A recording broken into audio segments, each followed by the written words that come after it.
فقال النبي صلى الله عليه وسلم إن الله قد أبدلكم الله بهما خيرا منهما আল্লাহর নবী বললেন, অবশ্যই আল্লাহ রাব্বুল আলামিন তোমাদের এই 2 দিনের থেকেও উত্তম 2টি দিন তোমাদেরকে দান করবেন। তার মধ্যে একটি হলো ইয়াউমুল ফিতর ওয়া ইয়াউমুল আদহা। একটা হলো ঈদুল ফিতর, শাওয়ালের চাঁদ দেখার পরের দিন, আরেকটি হলো ইয়াউমুল আদহা, অর্থাৎ জিলহজ মাসের 10 তারিখে যেই কোরবানি করা হয়, যে নাহর করা হয় সেই দিন। এই 2টি দিন আল্লাহ তাআলা কদ আবদালাকুমুল্লাহু খায়রাম মিনহুমা, যেই 2 দিন তোমরা আনন্দ করতে তার থেকেও উত্তম দিনে তোমাদেরকে পরিবর্তন করে দিলেন। কাজেই এই 2 ঈদ আসার পরে মুসলমানদের জন্য আর কোনো ঈদ থাকতে পারে না। অনেকে বলে ঈদে মিলাদুন্নবী, আসলে ঈদে মিলাদুন্নবী বলতে কোনো ঈদ নাই। নবীজির জন্ম বৃত্তান্ত, নবীজির ঈদ, নবীজির মাওলুদ, তার জন্ম, এটা একটা খুশির বিষয়, তবে সেটা গতানুগতিক কোনো ঈদ নয়।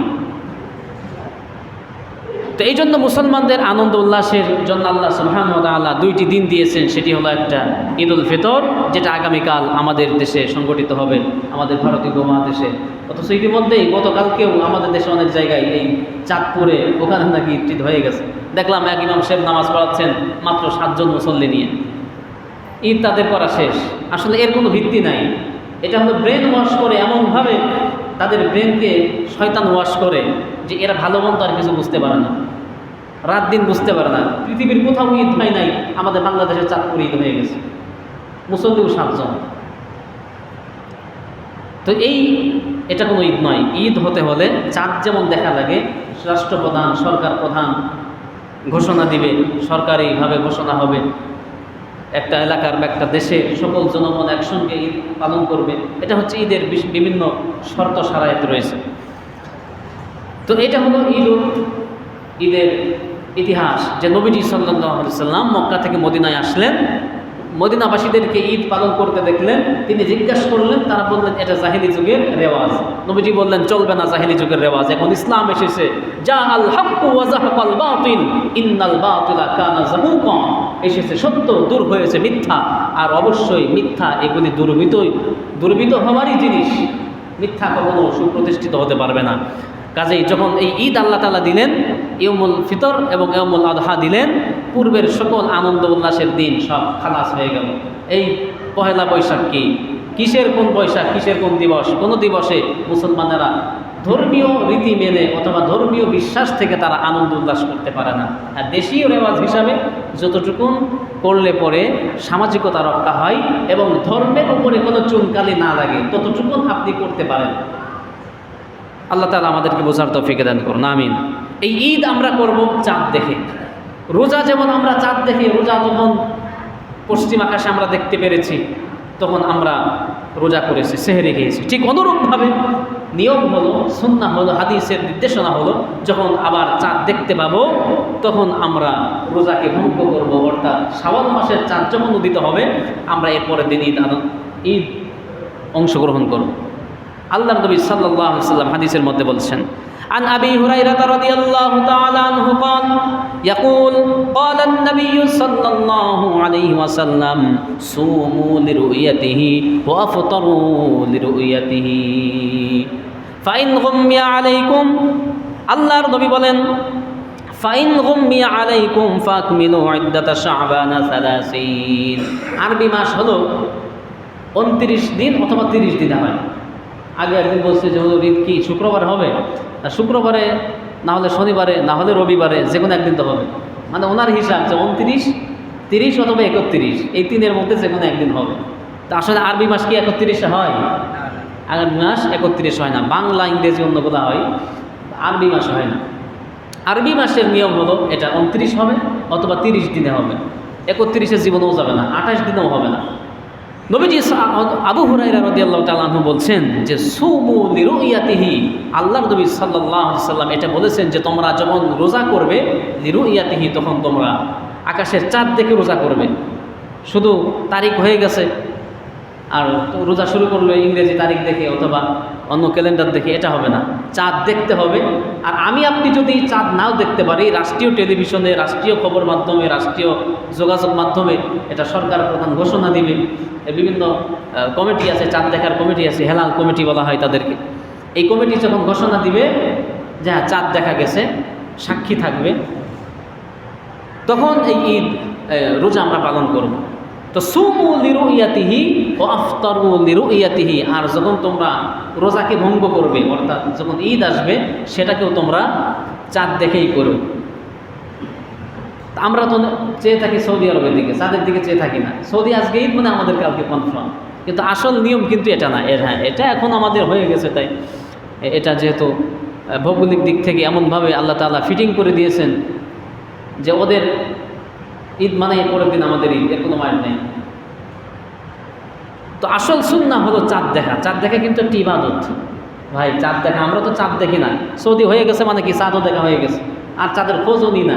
রমজানের চাঁদও আমরা দেখি না, এটা খুবই দুঃখজনক। চাঁদ দেখতে হয়, চাঁদ দেখে চাঁদকে সালাম জানাতে হয়, একটা দোয়া আছে, দোয়াটাও করতে হয়, এটা বরকতের কারণ।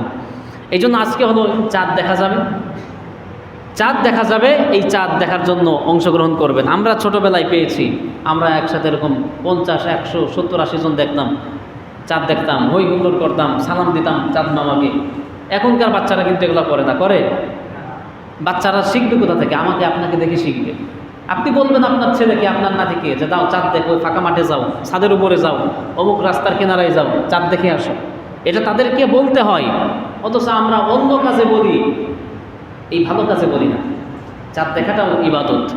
চাঁদ দেখবেন, চাঁদকে সালাম দিবেন, দোয়া পড়বেন, এটা নবীজি করতেন, চাঁদ দেখে দোয়া পড়তেন। তো আসল কথা হলো চাঁদ দেখে রোজা রাখা এবং চাঁদ দেখে রোজা ভঙ্গ করা, অর্থাৎ ঈদে অংশগ্রহণ করা। ফাইন গুম্মিয়া আলাইকুম, আল্লাহ নবী বলছেন যদি আকাশ মেঘাচ্ছন্ন থাকে, যেমন গতকালকে ছিল, আকাশ প্রচুর মেঘ ছিল, আকাশ মেঘাচ্ছন্ন হলে তো চাঁদ দেখা যাবে না। তখন নবীজি বললেন ফাইদ্দাতুন সালাসুন, তখন তোমরা 30 দিন পূর্ণ করবে এই মাস, অর্থাৎ রমজান মাসকে 30 দিনে পূর্ণ করবে। তো আমাদের এটা হয়েছে, 30 দিনে পূর্ণ হয়েছে আলহামদুলিল্লাহ। 30টি রোজা, এটা আল্লাহ পাকের একটি নিয়ামত। তো তাহলে আমাদের চাঁদ দেখতে হবে।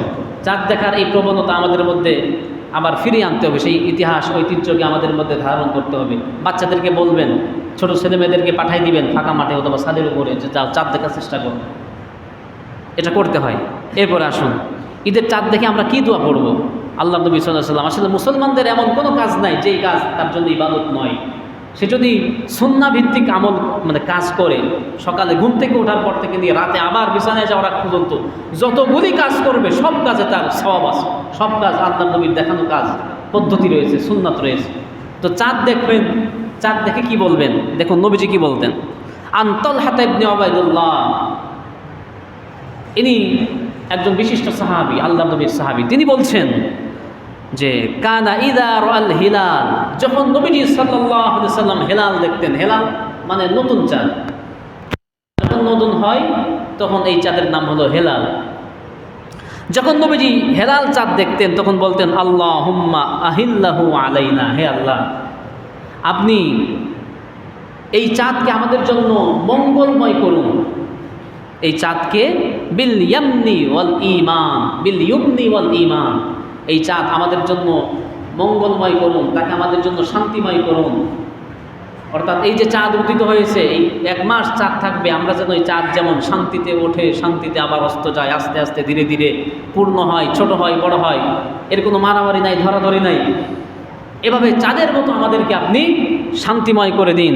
ওয়াল ঈমান, আমাদের ঈমানকে শান্তিময় করুন, ঈমানের মধ্যে যেন আমাদের খতরা না হয়। ওয়াস সালামাতি ওয়াল ইসলাম, আমাদের জীবনে শান্তি দেন, আমাদের ধর্মের মধ্যে শান্তি দেন, ইত্যাদি ইত্যাদি। তো এই যে চাঁদ দেখার পরে চাঁদকে অভিবাদন জানানো, তাকে সালাম জানানো, দোয়া পড়া, এটি একটি ইবাদত। অন্ততপক্ষে যদি দোয়া নাও পড়তে পারেন তো চাঁদ দেখলেন আর আল্লাহ শুকর আদায় করলেন যে আলহামদুলিল্লাহ চাঁদ দেখতে পেরেছি, আগামীকাল আমাদের ঈদ উল ফিতর অনুষ্ঠিত হবে। এই যে অন্ততপক্ষে চাঁদটা দেখা, এটাও একটা ইবাদত। আর যদি দোয়া পড়তে পারেন তাহলে তো ডাবল ইবাদত। আল্লাহ তাআলা আমাদেরকে সেই সুযোগ করে দেন, সকলে বলি আমিন। ভাইয়েরা আমার, এরপরে আসুন, অনেক বিষয় রয়েছে যেগুলি বলা আসলে অনেক সময় সাপেক্ষ। 5টি এমন রাত আছে যেই রাতগুলিতে যদি কোনো ইমানদার ব্যক্তি সওয়াবের নিয়তে এবং আল্লাহ তাআলার রেজামন্দি হাসিলের জন্য ইবাদত করে, 5টি রাত, বছরে 5টি রাত এমন আছে যেই রাতগুলিতে ইবাদত করলে পরে হাদিসের মধ্যে আসছে ওয়াজাবাত লাহুল জান্নাহ, আল্লাহ তাআলা ওই বান্দার জন্য জান্নাতকে ওয়াজিব করে দিবেন। সুবহানাল্লাহ। হাদিসের মধ্যে আল্লাহর নবী সাল্লাল্লাহু আলাইহি ওয়াসাল্লাম বলছেন, কি বলছেন? আল্লাহর নবী বললেন, আন মুআয ইবনে জাবাল রাদিয়াল্লাহু তাআলা আনহু, হযরত মুআয ইবনে জাবাল তিনি ছিলেন রাষ্ট্রপ্রধান, ইয়ামেনের শাসক ছিলেন হযরতে মুআয ইবনে জাবাল। তিনি একই দিক থেকে নবীজির সাহাবী।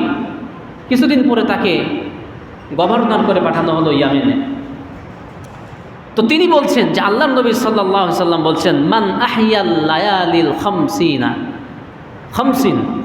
খামসুন, যেই ব্যক্তি 5টি রাতে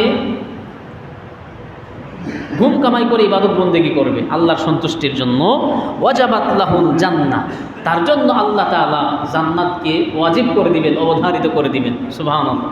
এই 5টি রাত কি, এর ব্যাখ্যা তিনি দিচ্ছেন। লাইলাতুত তারবিয়া, একটা হলো 8 জিলহজ মাসের 8 তারিখ, এটাকে বলা হয় ইয়াউমুত তারবিয়া। এই যে মিনা মুজদালিফায় আরাফাতের ময়দানে হাজী সাহেবরা যে অবস্থান করে, এটাকে বলা হয় ইয়াউমুত তারবিয়া। এই তারবিয়ার রাতে যদি কোনো ব্যক্তি আল্লাহর সন্তুষ্টির জন্য ইবাদত বন্দেগীতে রাতটি যাপন করে, রাত কাটিয়ে দেয়, এটা হলো 1 নম্বর রাত। ওয়ালাইলাতুল আরাফা, ইয়াউমে আরাফা, ইয়াউমে তারবিয়া 8তম দিন, 9ম দিন হলো ইয়াউমে আরাফা। হাজী সাহেবরা যে আরাফাতের ময়দান অবস্থান করে, হাজী সাহেবের আরাফাতের ময়দান অবস্থান করছে, আর আপনি কি করতেছেন? বাসা বাড়িতে অথবা আপনি যেখানে থাকেন সেখানে ইবাদত বন্দেগী করতেছেন রাত্রে জেগে। এটা হলো 9 জিলহজ। 3 নম্বর রাত হলো ওয়ালাইলাতুন নাহার, ইয়াউমুন নাহার, অর্থাৎ যেদিন আমরা কুরবানি করি, ঈদের রাত। এই ঈদের রাত, কুরবানির ঈদের রাত, এই রাতে যে ব্যক্তি ইবাদত বন্দেগী করবে। ওয়ালাইলাতুল ফিতরি, লাইলাতুল ফিতর, অর্থাৎ এই যে আজকের যে রাত আসতেছে, ঈদুল ফিতরের রাত। ওয়ালাইলাতুন নিসফি মিন শাবান, এবং শাবান মাসের মধ্য রজনী, অর্থাৎ আমরা যেটাকে বলি আমাদের ভাষায়, প্রচলিত ভাষায় শবে বরাত, আমরা যেটাকে বলি